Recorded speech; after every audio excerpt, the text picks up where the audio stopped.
Hello guys, কেমন আছো সকলে? সকলকে জানাই শুভ জন্মাষ্টমী। তো কাল ছিল জন্মাষ্টমী, তো সেটারই একটা ব্লগ তোমাদের সাথে শেয়ার করছি। আর দেখো কাল সকাল সকাল কত সুন্দর ওয়েদার ছিল, না খুব একটা রোদ আর বেশ সুন্দর হাওয়া হচ্ছিল, ঠান্ডা ঠান্ডা ওয়েদারটা ছিল। আর গাইস এবার তো জন্মাষ্টমী দুদিন পড়েছে, আজও কালও। তো তোমরা কে কোন দিন করছো অবশ্যই জানিও। তো তারপরে আমি ঘুম থেকে উঠে ফ্রেশ হয়ে শুরু করলাম ডেকোরেশন করা। খুব ছোট্টভাবেই একটা ডেকোরেশন করেছিলাম, তো ডেকোরেশনের ভিডিওটাও তোমাদের সাথে শেয়ার করে নিলাম, যদি তোমরাও কেউ কোনো আইডিয়া নিতে চাও তাই জন্য। তো দেখো কেমন হয়েছে ডেকোরেশনটা অবশ্যই জানিও। আর মিডিলে একটা ময়ূরের পালক ছিল, যেটা তখন অ্যাড করতে ভুলে গেছিলাম, এই যে পরে অ্যাড করে দিয়েছি। তো কেমন লাগছে ডেকোরেশনটা অবশ্যই কমেন্টে জানিও। তারপরে আমি স্নান টান করে একটু মালা জপ করে নিলাম। দেন যেহেতু ছিল সোমবার কাল, তাই কালকে একটু শিবের পুজোও দিয়ে দিলাম। আমি কিন্তু বেশ অনেক ছোট থেকেই জন্মাষ্টমীর উপোস করি। দেখি তোমাদের কার কার বাড়ির গোপালকে কেমন সাজিয়েছো কাল। সবার গোপালের পারলে একটা করে পিক দিও কমেন্টে।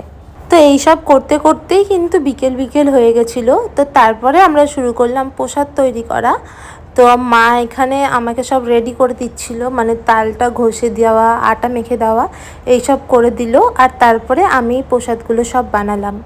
আমার দ্বারা কিন্তু রান্না টান্না একদমই হয় না, তবে প্রসাদ বানানোর একটা আলাদাই আগ্রহ থাকে। নিজের হাতে তৈরি করে ভগবানকে সেবা দেব, এই আনন্দটাতেই যেন সব কিছু ঠিকঠাক হয়ে যায়। তো সবার প্রথমে আমি বানালাম পায়েস, অ্যান্ড দেন আমি এখানে বানাচ্ছি তালের বড়া। তালের বড়া তৈরি হয়ে যাওয়ার পরে আমি বানালাম লুচি। আর দেখো লুচির শেপ কিন্তু আমার দ্বারা গোল হওয়া একদম অসম্ভব ব্যাপার বলতে পারো, তাই সবটি লুচির শেপই অনেকটা এরকমই হয়েছে। আর লুচি ভাজার পরে আমি এখানে বানালাম সুজি। এই প্রথমবার আমি এত কিছু একদম একা হাতে তৈরি করলাম, মাও ছিল না তখন বাড়িতে হেল্প করার জন্য, তাই আমার কিন্তু অনেক ভয় লাগছিল যে সব ঠিকঠাক হবে কি না। তবে ভগবানের আশীর্বাদে সব কিন্তু ঠিকঠাকই হয়েছিল। তারপরে সব তৈরি হয়ে যাওয়ার পরে আমি গেলাম একটু রেস্ট নিতে, আর তখন গোলুর সাথেও একটু খেলে নিলাম। ও বেচারা সেদিন খুব বোর হচ্ছিল, আমরা সবাই ব্যস্ত ছিলাম, আর ওও কিন্তু বুঝতে পেরে বেশ শান্তই ছিল সেদিন।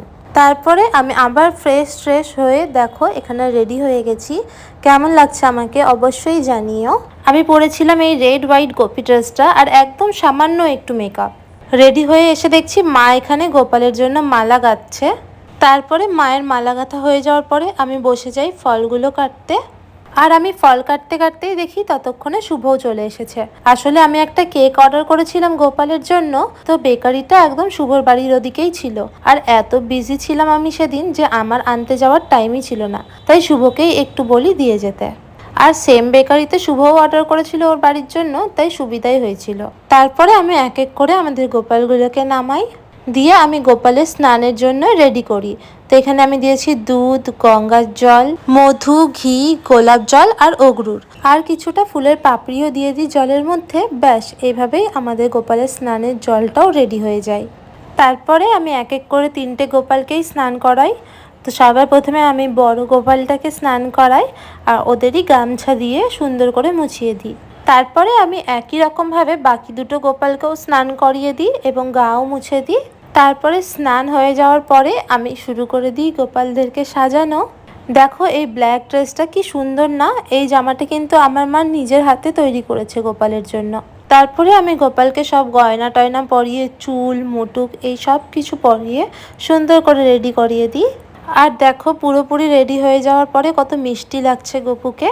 এইরকমভাবেই আমি বাকি দুটো গোপালকেও রেডি করিয়ে দিই। সম্পূর্ণ রেডি করার ভিডিওটা আমি তোমাদের সাথে শেয়ার করলাম না, তবে একটু পরে গোপালের ফুল লুকটা তোমরা দেখতেই পারবে ক্লোজ থেকে। তো তারপরে আমি 3টে গোপালকেই তাদের নিজের নিজের বাসিও দিয়ে দিলাম। তারপরে আমি পরালাম চন্দনের টিপ। তারপরে আমি গোপালের চরণে ফুল আর তুলসী পাতা দিয়ে সুন্দর করে সাজিয়ে দিলাম। গোপালের বার্থডে বলে কথা, আজকে তো মন ভরে সাজতেই হয়, তাই না বলো?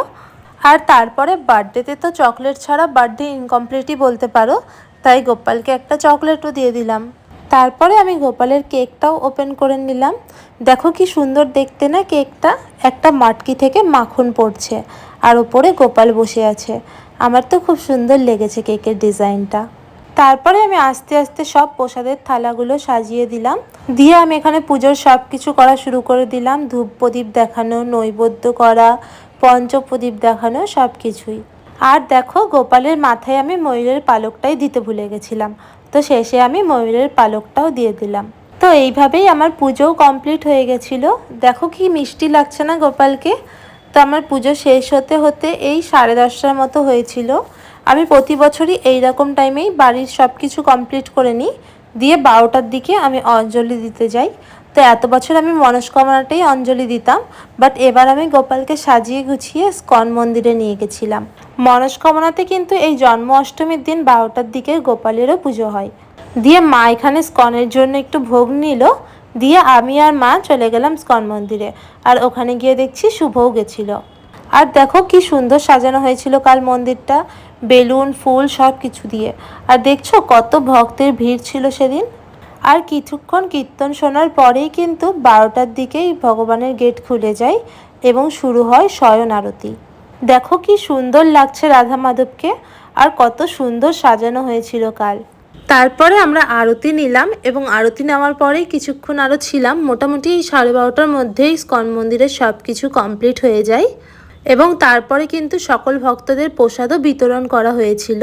ইস্কনের এই প্রসাদটার কিন্তু অপূর্ব একটা স্বাদ। এই প্রসাদটা কিন্তু একাদশীর দিন করেও সেখানে বিতরণ করা হয়। তো তারপরে আমি গোপালকে নিয়ে একটু গেছিলাম মনস্কামনা মন্দিরে এবং বাড়ি এসে আমরা করি কেক কাটিং।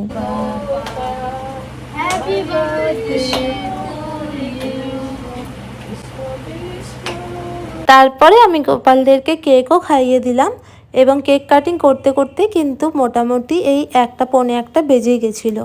কেক কাটিং হওয়ার পরে আমি গোপালদের ড্রেস চেঞ্জ করে তাদের শয়নও দিয়ে দিই। তো তারপরে আমিও প্রসাদ সেবা নিয়ে নিই। তো আজকের ব্লগটা এখানে এন্ড করছি, জানি অনেকটাই বড় হয়ে গেল ব্লগটা। তো তোমাদের কেমন লাগলো অবশ্যই জানিও ভিডিওটা। টাটা।